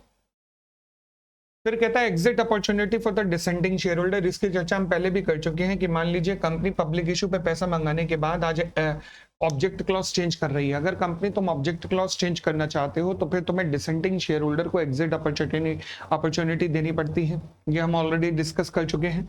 बट ये कहता है कि ये एग्जिट ऑफर देने की जरूरत नहीं होगी अगर कंपनी में कोई आइडेंटिफिएबल प्रमोटर्स नहीं है, या फिर कोई भी ऐसा शेयर होल्डर नहीं है जो कि कंट्रोल ऑफ द इशूअर में हो। तो ये एग्जिट ऑफर जो है डिसेंटिंग शेयर होल्डर को ये देने की जरूरत नहीं है। ठीक है जी, बस ये ऑलरेडी हम इसकी चर्चा कर चुके हैं। आगे आते हैं, आगे आता है मेरा फर्दर पब्लिक ऑफरिंग का कॉन्सेप्ट। ये ऑलरेडी कर चुके हैं, 102 कर चुके हैं, 103 कर चुके हैं, 104 कर चुके हैं, फिर 105 कर चुके हैं, ये भी कर चुके हैं। कन्वर्टेबल इंस्ट्रूमेंट 106 107 कर चुके थे हम। अच्छा, फिर आता है roll over of the convertible portion of the partly convertible debt instrument, regulation number 108। ये क्या कहना चाह रहा है जरा देखते हैं। ये क्या कहना चाह रहा है, आइएगा इसके ऊपर आते हैं। याद करो कि हमने कहा था कि मान लीजिए अगर ऑप्शनली कन्वर्टेबल सिक्योरिटीज होती हैं तो आपको सामने वाले को यानी कि डिबेंचर होल्डर को एक ऑप्शन देना पड़ेगा कि वो सिक्योरिटी में कन्वर्ट कराना चाहते हैं या नहीं। और अगर वो उसका रिप्लाई नहीं देते तो इसका मतलब ये नहीं है कि आप मतलब उन्हें कन्वर्ट कर ही दें, हमने यही कहा था। फिर ऑप्शन ये है कि रिडीम करोगे। अब कहता है कि मान लीजिए अब यहाँ बात हो रही है इस वक्त रेगुलेशन 108 में नॉन कन्वर्टेबल पोर्शन की। नॉन कन्वर्टेबल जो पोर्शन है, अब क्या होगा कि मान लीजिए 5 साल के डिबेंचर थे तो 5 साल बाद या तो रिडीम करो या फिर रोल ओवर भी हो सकता है। क्या रोल ओवर पॉसिबल है? रोल ओवर मतलब रिन्यूअल। तो क्या रिन्यूअल पॉसिबल है डिबेंचर का? यस, अगर कंसेंट मिल जाए। अगर कंसेंट कितनों से मिल जाए? 75% of the holder in terms of value of the convertible debt instrument of the issuer. अगर मान लीजिए अप्रूव कर देते हैं रोल ओवर, रोल ओवर का मतलब रिन्यूअल्स, अगर वो अप्रूव कर देते हैं, और कैसे अप्रूव करेंगे? थ्रू द पोस्टल बैलेट, ध्यान रखना, तो ये रोल ओवर हो सकता है। ठीक है जी। The non convertible portion of the partly convertible debt instrument, उसका non convertible portion issued by the listed issuer, the value of which exceed 10 crore rupees में भी रोल्ड ओवर। ठीक है, तो प्रोवाइडेड आपको पहले 75% की कंसेंट लेनी पड़ेगी।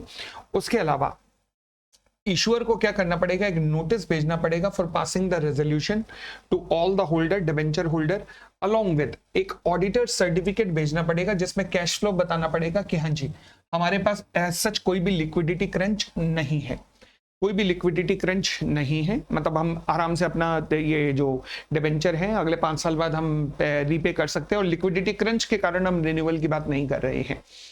ठीक हो गई इतनी बात? आगे फिर उसके बाद मान लीजिए जो डिबेंचर होल्डर मना करते हैं कि भाई हमें आगे नहीं चलना, हमें तो रिडीम कर दो, तो उनका पोर्शन आपको रिडीम करना पड़ेगा। जिन्होंने कन्वर्ट भी नहीं कराया तो फिर उनको रिडीम करो। The issuer has undertaken to redeem the non convertible portion of the partly convertible debt instrument. ठीक हो गई इतनी बात भी? तो जो पोर्शन कन्वर्ट नहीं करवा रहे हैं, जो रिन्यूअल नहीं करवा रहे हैं, उनको रिडीम करो। सिमिलरली जो नॉन कन्वर्टेबल पोर्शन है, नॉन कन्वर्टेबल पोर्शन, देखो जी पहले कन्वर्टेबल पोर्शन तो कन्वर्ट हो गया होगा, नहीं तो रिडीम करो। नॉन कन्वर्टेबल पोर्शन में जो नहीं कंसेंट दे रहे हैं रिन्यूअल को, उनको भी रिडीम करो। उसके बाद क्रेडिट रेटिंग आपको ऑब्टेन करनी पड़ेगी from at least 1 credit rating agency within a period of 1 month prior to the due date of the redemption. ठीक है जी, आगे बढ़े। उसके बाद आपका एग्रीमेंट तो 5 साल का था डिबेंचर होल्डर के साथ, आपको एक फ्रेश डिबेंचर ट्रस्ट डीड भी बनानी पड़ेगी और फ्रेश डीड भी बनवानी पड़ेगी डिबेंचर होल्डर के लिए कि हम अगले 5 साल के लिए इसे रिन्यू कर रहे हैं। ठीक है जी, जरूरत नहीं है ये करने की, खैर ये एग्जाम के लिए रेलेवेंट नहीं है, ये भी एग्जाम के लिए रेलेवेंट नहीं है। चले, ये दोनों पॉइंट रेलेवेंट नहीं है, तो रेलेवेंट इसमें क्या है, इसकी जो रिवीजन क्लिप दूंगा ना वो बड़ी इंपॉर्टेंट होगी रिवीजन क्लिप। इसको पूरी को जितने भी आज की क्लास में करवाया ना, मुश्किल से 2 या 3 पेजेस के अंदर इसे मिटा दूंगा मैं। नेक्स्ट ऑलरेडी हम कर चुके हैं, ये भी कर चुके हैं, ये भी हो चुका है, रेगुलेशन भी हो चुका है, प्रमोटर्स कंट्रीब्यूशन भी हो चुका है, मिनिमम प्रमोटर कंट्रीब्यूशन भी हो चुका है, ये भी हो ही चुका है, 113 भी हो चुका है। फिर उसके बाद लॉक इन हो चुका है, ग्रीन शू ऑप्शन वाला ये आप देख सकते हो एक बार ग्रीन शू ऑप्शन में। लॉक इन कब तक रहेगा? हमने कहा था आईपीओ के अंदर भी कि लॉक इन का प्रोविजन यहाँ पे अप्लाई नहीं होगा। बिल्कुल यहाँ पे भी जो स्टेबलाइजिंग एजेंट को सिक्योरिटी देते हो वहां पे कोई लॉक इन लगता है? नहीं, फिर तो पूरी की पूरी ग्रीन शू ऑप्शन ही खराब हो जाएगी ना। ठीक हो गई इतनी बात? और आगे बढ़ते हैं। फिर डिस्क्लोजर, प्राइसिंग के ऊपर बात कर लेते हैं। प्राइसिंग रेगुलेशन 125 क्या कहता है? फेस वैल्यू, आइएगा फेस वैल्यू की चर्चा करते। कहता है जी फेस वैल्यू का डिस्क्लोजर आपको कहां करना पड़ेगा? ड्राफ्ट ऑफर डॉक्यूमेंट के अंदर करना पड़ेगा। बस जी इतनी सी बात यहां पर हुई है, मतलब मेरे लिए एग्जाम के लिए रेलेवेंट नहीं है। फिर प्राइसिंग से रिलेटेड रेगुलेशन है 126, वो बिल्कुल सेम जो आईपीओ की थी बिल्कुल वही की वही है, उसी की कॉपी है, दिमाग लगाने की जरूरत नहीं है। इस पे भी सेम एज आईपीओ, ये लो जी इसको भी काट दिया, बिल्कुल आईपीओ वाला ही कॉन्सेप्ट है ये भी। अब आ गया इशुएंस कंडीशंस एंड प्रोसीजर, ये रेलेवेंट है, ये रेलेवेंट है, ये इकलौता पोर्शन है जो बस इंपॉर्टेंट है, बाकी सब बेकार है, बाकी सब बेकार है। और चले हाँ जी, कहता है in an issue made through the book building process, allocation in the net offer. Net offer का मतलब, पहली बात, नेट ऑफर क्या होता है? देखो जी, ये होता है पब्लिक इशू। इस पब्लिक इशू को दो पार्ट में बांटा जाता है, एक होता है प्रमोटर्स कंट्रीब्यूशन,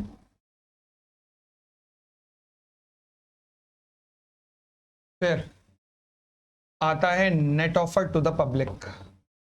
ये वो शेयर हैं जो कि नेट ऑफर किए जा रहे हैं टू द पब्लिक। तो अब सवाल उठा, जो पब्लिक को एलोकेशन होगा वो कितने कितने परसेंटेज होगा? अभी तक हम जानते हैं एक होता है रिटेल इन्वेस्टर, एक होता है क्वालिफाइड इंस्टीट्यूशनल बायर्स, फिर हम जानते हैं qualified institutional buyer, retail investor, non institutional investors, employees. तो इन सबको कितनी कैटेगरी, कितने कितने परसेंटेज दिया जाता है? ये रेलेवेंट एग्जाम के लिए ध्यान रखना। कहता है जब भी आप बुक बिल्डिंग के थ्रू पब्लिक इशू लाओगे, कम से कम 35% आप रिटेल इंडिविजुअल इन्वेस्टर्स को दोगे। अगर याद हो तो रिटेल इंडिविजुअल इन्वेस्टर वो है जो 2 लाख रुपए तक इन्वेस्ट करता है। उसके बाद कम से कम 15% आप नॉन इंस्टीट्यूशनल इन्वेस्टर्स को दोगे, कम से कम 15%। 35 और 15 हो गए 50। फिर मैक्सिमम, ये दोनों मिनिमम है तो ये हो गया मैक्सिमम 50% आप दोगे क्वालिफाइड इंस्टीट्यूशनल बायर्स को, जिसमें से 5% क्या रहेगा? म्यूचुअल फंड के लिए रिजर्व रहेगा। ठीक है जी, चले। अगर मान लीजिए ए और बी कैटेगरी में रिटेल इंडिविजुअल इन्वेस्टर इंटरेस्टेड नहीं है, नॉन इंस्टीट्यूशनल इन्वेस्टर इंटरेस्टेड हैं, तो एक कैटेगरी का अनसब्सक्राइब पोर्शन दूसरी कैटेगरी में ट्रांसफर किया जा सकता है। मतलब अगर नॉन इंस्टीट्यूशनल इन्वेस्टर की एप्लीकेशन ज्यादा आई है, रिटेल की कम आई है, तो नॉन इंस्टीट्यूशनल इन्वेस्टर्स को रिटेल वाला पोर्शन दिया जा सकता है, कोई दिक्कत नहीं है।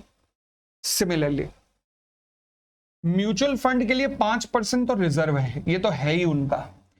इसके अलावा म्यूचुअल फंड वो जो क्वालिफाइड इंस्टीट्यूशनल बायर्स के रूप में और भी अप्लाई कर सकते हैं ये वाले पोर्शन के अंदर भी। यानी कि 50% जो इनके लिए रिजर्व है उसका 5% आपने म्यूचुअल फंड के लिए रिजर्व रखा है, और उसमें से भी जो बाकी भी पोर्शन है उसमें भी म्यूचुअल फंड अप्लाई कर सकते हैं। ठीक है, तो वहां पे भी प्रोराटा हो सकता है। फिर कहता है अगर मान लीजिए बुक बिल्डिंग के थ्रू हुआ, रेगुलेशन 103(2), अब ये क्या थी? रेगुलेशन 103(2), यही आईपीओ में भी लगते हैं, ध्यान रखना। आपको याद होगा कि अगर हमने कहा कि अगर आप जनरल कंडीशन पूरी नहीं कर पाए हैं तो आपको 75% कम से कम क्वालिफाइड इंस्टीट्यूशनल बायर्स को देना पड़ेगा। याद है वो कॉन्सेप्ट मैंने सिखाया था कि अगर आप ये वाली कंडीशन पूरी नहीं कर पाए हैं आईपीओ की या एफपीओ की, तो आपको कम से कम 75% फिर क्वालिफाइड इंस्टीट्यूशनल बायर्स को देना पड़ेगा, ताकि उनका अगर इन्वेस्टमेंट आ रही है तो मतलब ये कॉन्फिडेंस जगाएगा। ठीक है, फिर वहां पर रिटेल इंडिविजुअल वगैरह का हिस्सा कम हो जाता है, तो इसलिए ये वो वाली रेगुलेशन की बात कर रहा है। कहता है कम से कम, यहां देखो वर्ड हो गया कम से कम 75% to the qualified institutional buyers मिलेगा, जिसमें से 5% पोर्शन रिजर्व किया जाएगा म्यूचुअल फंड के लिए। फिर इन दोनों का पोर्शन अब मैक्सिमम 10% और मैक्सिमम 15% रहेगा। इन दोनों का आपस में इंटरचेंज हो सकता है। उसके अलावा 5% के अलावा म्यूचुअल फंड रिमेनिंग में भी कंट्रीब्यूट कर सकते हैं। यस, रिमेनिंग में भी कंट्रीब्यूट कर सकते हैं, कोई दिक्कत नहीं है। फिर एक कॉन्सेप्ट आया था अभी एंकर इन्वेस्टर का। तो एंकर इन्वेस्टर्स को कितने शेयर्स दिए जा सकते हैं, क्योंकि एंकर इन्वेस्टर्स पहले पैसा लाता है और ये पूरी भूमिका बना देता है, शो मैनेज कर देता है। तो लॉ कहता है अगर मान लीजिए इशू किया जा रहा है through the book building process, तो इशूअर अलॉट कर सकता है up to 60% of the portion जो कि क्वालिफाइड इंस्टीट्यूशनल बायर्स का है, एंकर इन्वेस्टर्स को दे सकता है, और ये पैसा एक दिन पहले लाते हैं। 60% एंकर इन्वेस्टर्स का ध्यान रखना। फिर इसके बाद अगर मान लीजिए नॉन इंस्टीट्यूशनल कैटेगरी की मैं बात करूं, नॉन इंस्टीट्यूशनल, उसके अंदर भी दो कैटेगरी है। एक होती है 2 लाख रुपए से ऊपर, क्योंकि 2 लाख रुपए तक तो एंकर इन्वेस्टर्स हैं, तो 2 लाख रुपए से ऊपर एक पोर्शन ऐसा होता है 10 लाख रुपए तक। 2 लाख रुपए से 10 लाख रुपए तक इनको रहेगा, जो भी नॉन इंस्टीट्यूशनल कैटेगरी है ना, उसका 1/3 of the portion available to non institutional investor shall be reserved for the applicant with the applicant size of more than 2 lakh and up to 10 lakh rupees तक। 1/3 नॉन इंस्टीट्यूशनल इन्वेस्टर्स में 1/3 में यहां चला जाएगा। फिर 2/3 रहेगा 10 लाख से ऊपर वालों के लिए, वो लोग जो कि 10 लाख से ऊपर अप्लाई करेंगे।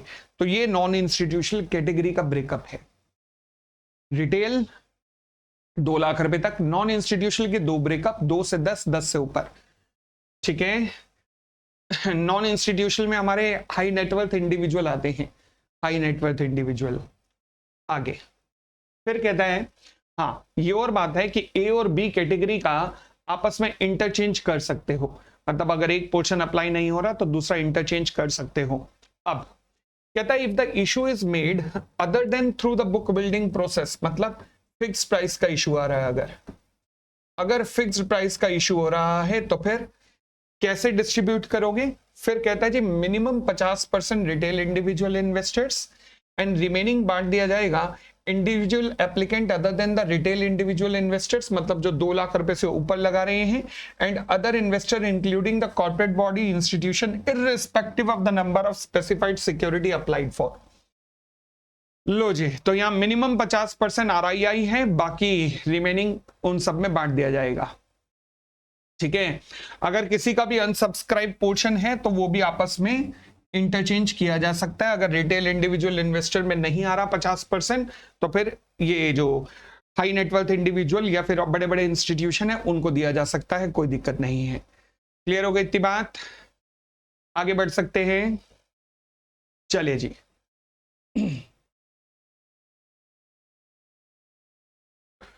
फिर कहता है for the purpose of sub-regulation number 4, if the retail individual investor category is entitled to more than 50% of the issue size on the proportionate basis, the retail individual investor shall be allotted that higher percentage। वैसे तो याद करने की जरूरत नहीं है, but फिलहाल अब बड़ी सीधी सी बात है, अगर मान लीजिए बी कैटेगरी के अंदर आई नहीं रही एप्लीकेशन, तो आप ए कैटेगरी में बढ़ा सकते हो, कोई दिक्कत नहीं है उसमें। ए कैटेगरी में बढ़ा सकते हो, फिर अगर बी कैटेगरी में नहीं आ रही है तो वो 50% से ऊपर निकल सकते हैं, फिर हमें कोई प्रॉब्लम नहीं है।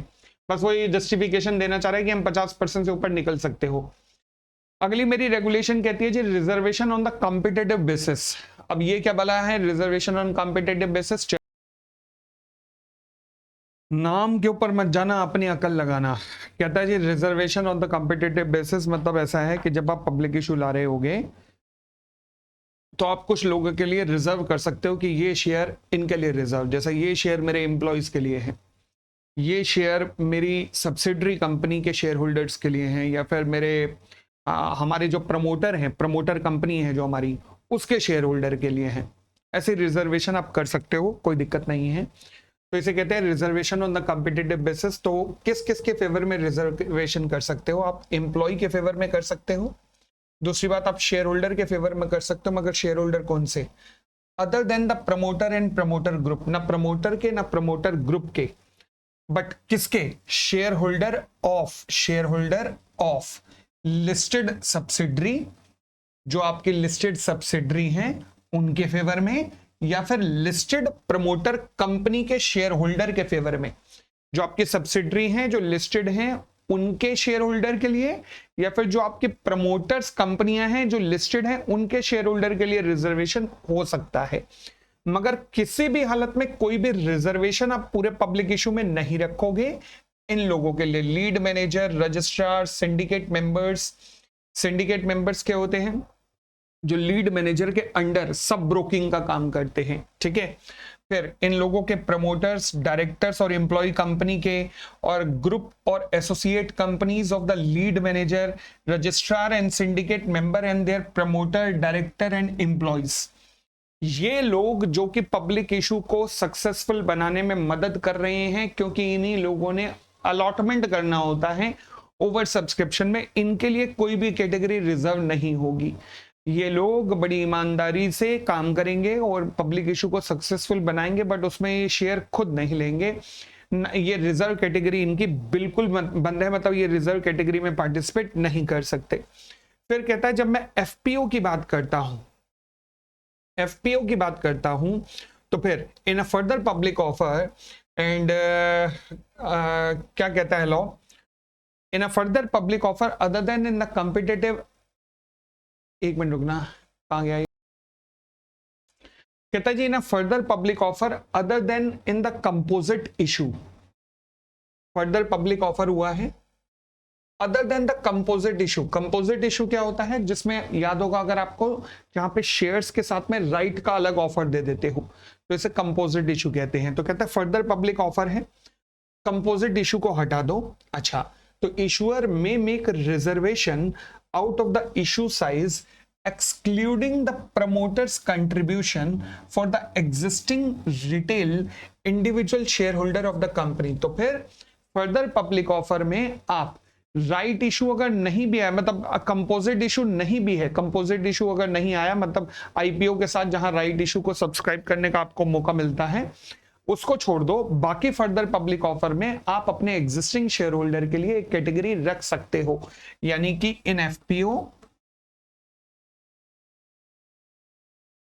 रिजर्वेशन फॉर, आप राइट इशू नहीं ले आए, ध्यान रखना, आप एफपीओ ला रहे हो, एग्जिस्टिंग शेयर होल्डर्स अलाउड है, अलाउड है। लो जी, राइट इशू नहीं ले रहे होंगे मेंबर सभी के सभी, बट कुछ एक चाहते हैं कि हमें मिले कंपनी के एग्जिस्टिंग शेयर, तो आप एग्जिस्टिंग शेयर होल्डर के लिए रिजर्व कर सकते हो कैटेगरी, कोई दिक्कत नहीं है। फिर रिजर्वेशन अलाउ है। अब रिजर्वेशन कितना कितना हो सकता है देखिएगा, इंप्लॉइज का जो रिजर्वेशन है वो किसी भी हालत में 5%, अब ये वर्ड खासकर ध्यान देने वाला है, मैं समरी शीट में दूंगा, of the post issue capital से ज्यादा नहीं होना चाहिए। 5% ऑफ पोस्ट इशू कैपिटल। अच्छा, अब देखना शेयर होल्डर के लिए, वो जो share holder of the subsidiary और प्रमोटर्स वाले हैं उनके लिए कहता है कहां गया, हाँ, reservation for the share holder, the reservation for the share holder shell not exceed 10%। अब देखना 10% of current issue size. For example आपका पोस्ट इशू कैपिटल अभी था आईपीओ 100, अब फर्दर आ रहा है 100, तो हो गया टोटल पोस्ट इशू 200। 200 का 5% एम्प्लॉइज के लिए, यानी कि 10 एम्प्लॉइज के लिए। फिर अभी था 100, आ रहा है 100 या आ रहा है 50 मान लीजिए, तो हो गया अब नया कितना आ रहा है 50। 50 का 10% 5, ये किसके लिए होगा, शेयर होल्डर्स जिनकी हमने बात की। अच्छा, अब एम्प्लॉय में भी दो कैटेगरीज हैं। एम्प्लॉयज में दो कैटेगरी कौन सी हैं, कहता है and aggregate of reservation shall not exceed 5% and the value of allotment to any employee. देखो, किसी पार्टिकुलर एम्प्लॉय को 2 लाख रुपए से ज्यादा नहीं मिलने चाहिए, किसी पार्टिकुलर एम्प्लॉय को 2 लाख रुपए से ज्यादा नहीं मिलने चाहिए। परंतु मान लीजिए एम्प्लॉयज सब्सक्राइब ही नहीं कर रहे हैं, अगर एम्प्लॉय ने सब्सक्राइब नहीं किया तो फिर एम्प्लॉयज, वो जो पर एम्प्लॉय 2 लाख रुपए से ज्यादा नहीं मिलना चाहिए और एम्प्लॉय सब्सक्राइब नहीं कर रहे तो आप उन्हें 5 लाख रुपए तक दे सकते हो।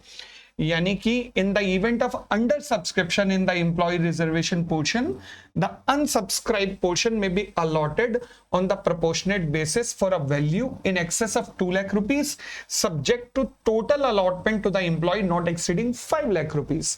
यानी कि 5 लाख रुपए तक आप उन्हें एक्सीड कर सकते हैं, 5 लाख रुपए तक ले जा सकते हो। ठीक है जी, चले उसके बाद कहता है जो लोग भी ऐसे हैं जिनके लिए आपने रिजर्वेशन किया है, वो लोग अब नेट ऑफर जो होगा ना पब्लिक का, उसके अंदर एप्लीकेशन नहीं दे सकते क्योंकि आपके लिए रिजर्व कैटेगरी है।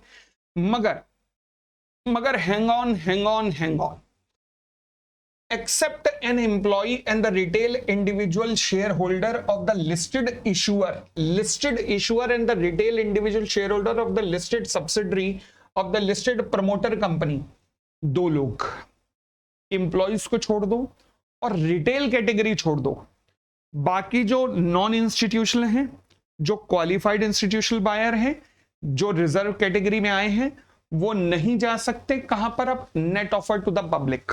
यानी कि इन दोनों को छोड़कर जो रिजर्व्ड हैं, वो कैन नॉट अप्लाई कहां पर, net offer to the public, to public portion. इतनी बात क्लियर। आगे, addition of unreserve portion to the other reserved category. Unsubscribe portion in any reserve category, मतलब अगर रिजर्व कैटेगरी में कुछ अनसब्सक्राइब रहा तो फिर may be added to any other reserve category. अगर मान लीजिए इंप्लॉय का जो रिजर्व था वो अनसब्सक्राइब रहा, शेयर होल्डर में चला जाएगा, जो शेयर होल्डर से एक्सेस एप्लीकेशन है वो एडजस्ट हो जाएगी। and the unsubscribed portion if any after such adjustment among the reserve category, अगर कुछ भी है, अगर रिजर्व कैटेगरी में अभी पैसा नहीं आ पा रहा तो net offer to the public से ले लेंगे। ठीक हो गई इतनी बात, यानी कि अनसब्सक्राइब्ड इन, इसे कहते हैं स्पिल ओवर, रिजर्व्ड। तो फिर ऐड कर दूंगा कहां से, फ्रॉम पब्लिक पोर्शन, तो जो पब्लिक पोर्शन है वहां से ऐड कर दूंगा। फिर अगर कुछ भी रिजर्व कैटेगरी में कमी आ रही है एप्लीकेशन की, ठीक है। आगे सिमिलरली अगर पब्लिक पोर्शन कम है और रिजर्व कैटेगरी ज्यादा है तो वहां से यहां शिफ्ट कर दूंगा। तो लिखिएगा unsubscribed in public portion add from reserved category. तो दोनों तरीके का स्पिल ओवर अलाउ है, इधर से उधर से इधर मूवमेंट अलाउ है, ठीक है। इसकी समरी जरूर देख लेना, समरी 1 पेजर 1 पेजर समरी दूंगा। आगे फिर कहता है एन एप्लीकेशन, ये बेकार सी लाइन है, कहता है जी अगर मान लीजिए मैंने रिजर्व किया हुआ है एम्प्लॉइज के लिए 10,000, तो वो 10,000 की टोटल एप्लीकेशन आनी चाहिए, उससे ज्यादा नहीं। क्या पागल बनती है, आ गई तो आप वैसे भी अलॉट तो 10,000 ही करने वाले हो ना। चलिए एवरेज प्रोस्पेक्टस, एवरेज प्रोस्पेक्टस क्या होता है, देखो जी वैसे तो प्रोस्पेक्टस जो होता है जब पूरा बन जाता है तो वो बनता है 500-600 पेजेस की एक बुकलेट। इतना कौन पढ़ेगा, ये तो शॉर्टकट का जमाना है। 70 घंटे का बैच लॉन्च किया था, बच्चे जिद करने लग गए बहुत बड़ा है, 25 घंटे का चाहिए, 25 घंटे का लाना पड़ा शॉर्टकट। मतलब कुछ ऐसा हो जाए ना कि कहीं पूरा कैप्सूल बना के मैं दे दूं, ले बेटा ये बी कॉम्प्लेक्स है, एक सुबह एक शाम को खा लियो, तेरा स्पॉम का एग्जाम क्लियर हो जाएगा, तो बच्चे वही करेंगे। हाल ये हो चुका है दुनिया का। तो फिर तो इतना कौन प्रोस्पेक्टस पढ़ने बैठेगा, इसलिए शॉर्ट पढ़वाओ। तो इसके लिए शॉर्ट में होता है एवरेज प्रोस्पेक्टस, ठीक है। ये पूछ सकता है एमसीक्यू में कि कैसे एवरेज प्रोस्पेक्टस के कंटेंट क्या होंगे, वो कहते हैं पार्ट ई ऑफ शेड्यूल 6 के मुताबिक होंगे, बस इतना सा ध्यान रख लेना, ठीक है। साथ में हर जो एप्लीकेशन फॉर्म होगी ना, हर एप्लीकेशन के साथ में ये एवरेज प्रोस्पेक्टस जुड़ा हुआ होगा, बस दैट्स इट। इतना सा रेलेवेंट था मेरे लिए, और कोई रेलेवेंट यहां पर नहीं था। ठीक हो गई इतनी बात जी। तो अगला पॉइंट आता है जी issue, availability of the issue material, availability of the issue material. हाँ जी, ये क्या कहता है, कहता है लीड मैनेजर साहब आपकी रिस्पॉन्सिबिलिटी रहेगी कि that you have to make sure availability of the offer document including application form. किसके पास अवेलेबल रहेगा, स्टॉक एक्सचेंज के पास, सिंडिकेट मेंबर, सिंडिकेट मेंबर मैंने कहा था सब अंडरराइटर होते हैं जो अंडरराइटर के अंदर काम करते हैं। फिर उसके बाद registrar to an issue, registrar to an issue एक ऐसा व्यक्ति होता है, सेक्शन 12 ऑफ द सेबी के अंदर मैंने सबका बता रखा है, जो कि अलॉटीज की लिस्ट मेंटेन करता है, share transfer agent, depository participant, मतलब ले देके सबके पास ऑफर डॉक्यूमेंट की कॉपी अवेलेबल रहेगी। और ये रिस्पॉन्सिबिलिटी किसकी है, लीड मैनेजर की रिस्पॉन्सिबिलिटी है। बस जी इतना सा, ये जो डब्बे में बंद किया ना, बस इतना सा ध्यान रख लेना, बाकी सब बेकार है। आगे prohibition on the payment of the incentives. देखो जी ऐसा है, आप कंपनी के शेयर बिकवाने के बदले में किसी को कमीशन नहीं दोगे। कोई ऊट पटांग वादे करके कंपनी के शेयर बेचे कि भाई साहब इस कंपनी में इन्वेस्ट कर ले, 15% की रिटर्न कंफर्म है, इंसेंटिव आप उसे कंपनी के रूप में दे रहे हो, ऐसा बिल्कुल नहीं चलेगा। तो यानी कि कोई भी इंसेंटिव कंपनी अपने शेयर बिकवाने के लिए बिल्कुल भी नहीं देगी। तो यानी कि any person connected with the issue shall not offer any incentive, बस इतना काफी है और कुछ करने की जरूरत नहीं है, ठीक है जी। फिर आता है सिक्योरिटी डिपॉजिट। देखो जी ऐसा है, स्टॉक एक्सचेंज के पास ना आपको एक 1% के करीब इशू साइज का सिक्योरिटी डिपॉजिट जमा कराना पड़ता है। वो इसलिए क्योंकि आप कंप्लायंस कर रहे हो सभी कंडीशन का, अदरवाइज आपके ऊपर पेनल्टी चार्ज होती है, तो पेनल्टी सिक्योरिटी डिपॉजिट में से जब्त कर ली जाती है।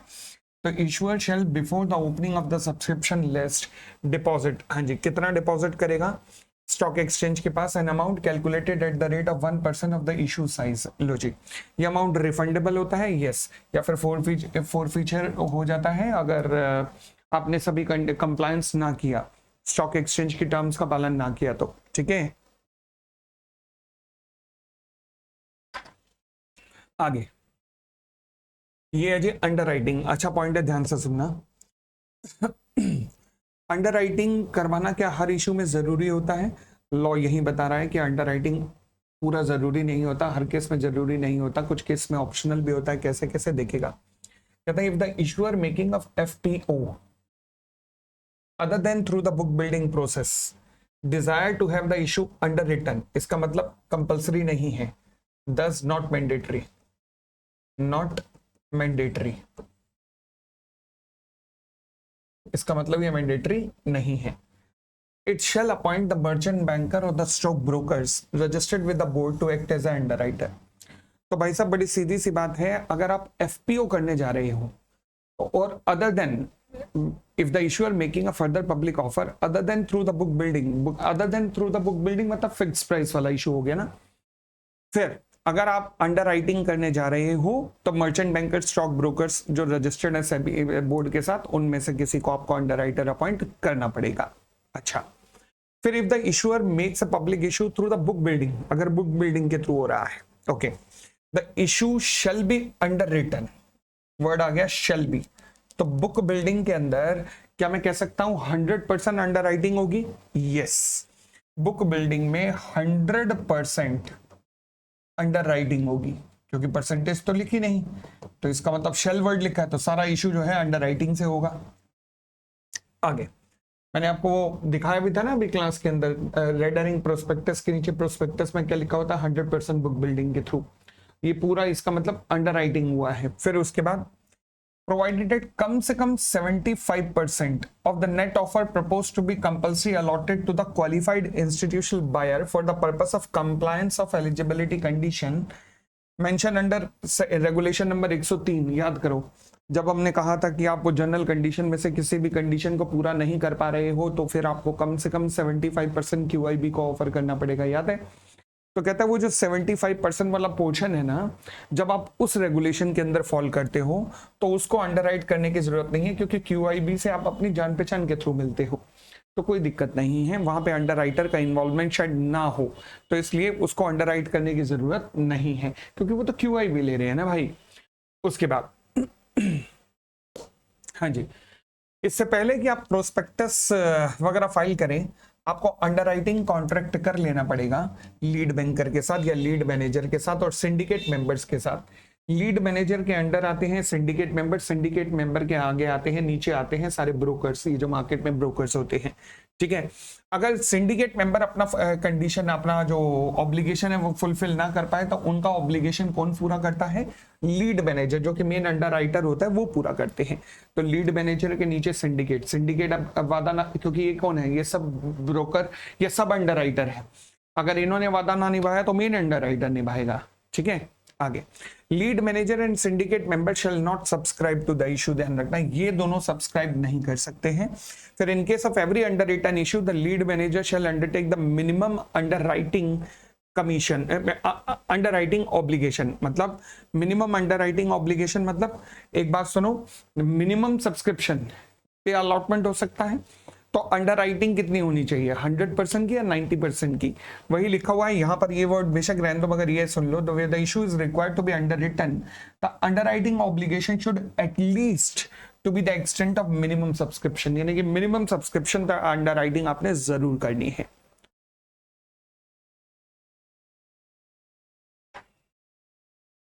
ठीक हो गई इतनी बात, आगे बढ़ते हैं। मॉनिटरिंग एजेंसी, अच्छा मॉनिटरिंग एजेंसी किस लिए आती है? इस काम को देखने के लिए कि जो पैसा जो मंगा रही है कंपनी, क्या वो सही जगह पर यूज हो रहा है कि नहीं, जो बताया गया था उसी जगह यूज हो रहा है कि नहीं हो रहा। अच्छा, अब यहां से कॉन्सेप्ट निकालते हैं। क्या ऑफर फॉर सेल में मॉनिटरिंग एजेंसी की जरूरत है? बिल्कुल नहीं है, ऑफर फॉर सेल में जरूरत नहीं है। ऑफर फॉर सेल के अलावा नए इशू में जरूरत है। ओके, तो क्या हर कंपनी के जब भी पब्लिक इशू आएगा तो क्या मॉनिटरिंग एजेंसी होगी? नहीं, केवल सर्टेन इश्यूज के अंदर होगी। कहां पर? If the issue size excluding the size of offer for cell, मतलब उसको हटा देना, ऑफर फॉर सेल को, नया इशू साइज 100 करोड़ रुपए से ज्यादा है तो इशूअर को क्या बनाना पड़ेगा?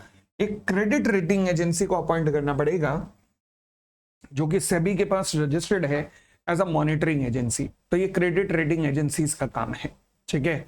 अगली बात, ये जो क्रेडिट रेटिंग एजेंसीज अपॉइंट होंगी, इनको अपॉइंट करने की जरूरत नहीं है, चाहे बेशक 100 करोड़ से ऊपर है, अगर इशू किया जा रहा है बैंक के द्वारा, इंश्योरेंस कंपनी और पब्लिक फाइनेंशियल इंस्टीट्यूशन के द्वारा। क्यों? क्योंकि वहां पे आरबीआई बैठा है, वहां पे आरबीआई अपने आप देख लेगा। ठीक है जी।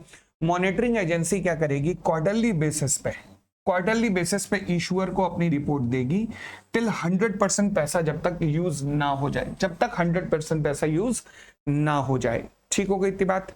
आगे फिर इशूअर क्या करेगा? 45 days from the end of the each quarter publicly disseminate the report of the, मतलब पब्लिक कर देगा पूरी रिपोर्ट, जो किसकी रिपोर्ट है? मॉनिटरिंग एजेंसी की रिपोर्ट है, by uploading the same on the website, on its website, as well as submitting the same to the stock exchange।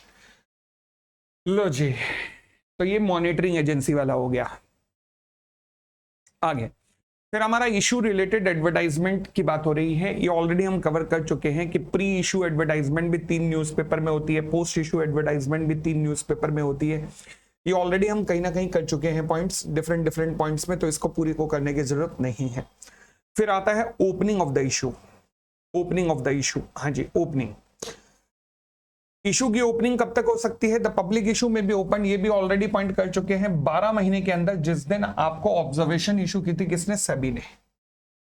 लो जी, सेबी ने जिस दिन ऑब्जर्वेशन थी उसके 12 महीने के अंदर अंदर आपने ओपनिंग ऑफ इशू कर देना है। फिर in case of a shelf prospectus, अब ये शेल्फ प्रोस्पेक्टस क्या होता है? देखो, इंफ्रास्ट्रक्चर में लगी हुई कंपनीज को एक ऐसा प्रोस्पेक्टस इशू करने की आजादी होती है जिसकी लाइफ होती है 1 साल। प्रोस्पेक्टस की लाइफ, यस, 1 साल। केवल इंफ्रा में कंपनी लगी हुई कंपनियों को अलाउ है, तो इस प्रोस्पेक्टस को अपन लोग शेल्फ प्रोस्पेक्टस कहते हैं। नॉर्मली जो हमने कहा कि प्रोस्पेक्टस की लाइफ कितनी होती है? 3 दिन से 10 दिन। शेल्फ प्रोस्पेक्टस की लाइफ 1 साल होती है, यानी कि सेम प्रोस्पेक्टस के बेसिस पे आप 1 साल के अंदर अंदर कभी भी एप्लीकेशन दे सकते हैं। ठीक है, चलिए। तो शेल्फ प्रोस्पेक्टस की अगर मैं बात करूं तो फर्स्ट इशू में be open with in 3 month of the issuance of the observation by the board, shelf prospectus में। अच्छा, फिर हमने ये वाली लाइन आगे कर रखी है, इशू कब तक ओपन होगा? 3 वर्किंग डेज के अंदर अंदर from the minimum 3 working days from the date of filing the red herring prospectus और प्रोस्पेक्टस विद द आरओसी। ठीक है, कोई दिक्कत नहीं, ये ऑलरेडी पॉइंट्स कर चुके हैं हम ये भी। और आगे बढ़ते हैं, post issue responsibility of the lead manager. अब ये भी फालतू की बातें हैं। लीड मैनेजर, अगर कोई भी इन्वेस्टर को ग्रीवियंसेस आ रही है तो ग्रीवियंसेस को सुनने का काम कौन करेगा? Lead manager shall regularly monitor redressal of the investor grievances. कोई भी इशू से अराइज हुई ग्रीवियंसेस, ठीक है, किसी को स्टॉक नहीं मिले, किसी को अभी तक शेयर नहीं मिले, कोई शेयर बेच नहीं पा रहा, मतलब इस तरीके से, he shall continue to be responsible for the post issue activity till the applicants have received the securities. जब तक सर्टिफिकेट रिसीव ना हो जाए कि आपके अकाउंट में इतना पैसा आ चुका है, जब तक सिक्योरिटीज डीमैट अकाउंट में क्रेडिट ना हो जाए या फिर जब तक रिफंड ना हो जाए, तब तक lead manager will continue to be responsible. ठीक है जी। और आगे देखिएगा, कहता है लीड मैनेजर ही रिस्पॉन्सिबल रहेगा एंड कोऑर्डिनेट करेगा with the registrar to the issue and various intermediary at the regular interval after the closure of the issue to monitor the flow of the application। हाँ जी, flow of the application from the syndicate member, collecting bank branches and self-certified syndicate bank, processing of the application including application form for ESBA and other matter till the basis of allotment is finalized। मतलब देखो, जब issue हुआ होगा तो different application को collect करने के different centres बने होंगे।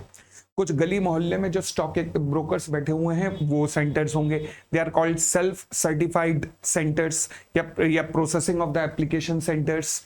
फिर उसके बाद कुछ कलेक्टिंग बैंक ब्रांचेस भी हो सकती हैं, फिर उसके बाद सिंडिकेट मेंबर्स भी हो सकते हैं, जो हमने कहा सब अंडर राइटर्स। तो यहां से कितनी एप्लीकेशन आई हैं, कितने अमाउंट की आई हैं, ये सारा कौन देखेगा? लीड मैनेजर देखेगा। फिर कितनी एप्लीकेशन बैक्ड बाय एस्बा है? एस्बा मतलब application supported by block amount. For example, जब आप ऑनलाइन सबमिट करते हो एप्लीकेशन, तो आपने देखा होगा आपके अकाउंट से ना आईपीओ का पैसा कटता नहीं है जब तक आपके अकाउंट में शेयर ना आ जाए। आपके अकाउंट से पैसा कटता तो नहीं है, बट ब्लॉक हो जाता है उतना अमाउंट। तो जब आपके डीमेट अकाउंट में शेयर ब्लॉक हो जाता है अमाउंट, जब आप आईपीओ के लिए अप्लाई करो, तो इसे कहते हैं application supported by block amount, यानी कि आपके अमाउंट में, आपके अकाउंट से कुछ भी कट नहीं रहा जब आप डीमेट अकाउंट के थ्रू ही अप्लाई कर देते हो। ठीक है। और अगर किसी और के थ्रू अप्लाई करवाते हो तो फिर डिफरेंट डिफरेंट सेंटर्स हैं, लाइक सिंडिकेट बैंक, सिंडिकेट से मेंबर्स हैं, like self certified syndicate banks हैं, like processing of the application including from the for the ASBA है। एसबा मतलब खुद का डीमेट। ये जो सेंटर्स गली मोहल्ले में खुले होते हैं ना, they are called self certified syndicate. ये बैंक्स के थ्रू एप्लीकेशन लेते हैं तो इसलिए हम कहते हैं सेल्फ सर्टिफाइड सिंडिकेट बैंक्स, मतलब उन लोगों के बैंक्स के थ्रू एप्लीकेशन आ रही है। ठीक है जी। फिर लीड बैंकर को ही इंश्योर करना पड़ेगा कि सिक्योरिटी जो है वो डीमैट अकाउंट में अलॉटीज के क्रेडिट हो रही है। फिर जिनको एप्लीकेशन नहीं मिली है, जिनको पैसे शेयर्स नहीं मिले हैं, उनका जो एसबा है वो अनब्लॉक हो रहा है या फिर रिफंड किया जा रहा है उनको। ये सब कुछ कौन देखेगा? सब कुछ जो A to Z घटनाएं हो रही हैं वो कौन देखेगा? लीड मैनेजर देखेगा। मतलब सब कुछ इसी की रिस्पॉन्सिबिलिटी है। लो जी, तो ये आपकी ICDR की रेगुलेशंस होती हैं खत्म। अब इसकी रिवीजन क्लिप बनेगी एक छोटी सी, मतलब इस क्लास की रिवीजन क्लिप मेरे ख्याल से 20 या 25 मिनट में खत्म कर दूंगा मैं, वो जरूर देख लेना। ठीक है, thank you, bye bye, take care. वो कब देखना, वो जो छोटी वाली रिवीजन क्लिप है जब एग्जाम देने जा रहे हो ना, चाहे IBS का भी चाहे ये वाला भी, तो जरूर देख के जाना वो वाला। चलो धन्यवाद, thank you, bye bye, take care.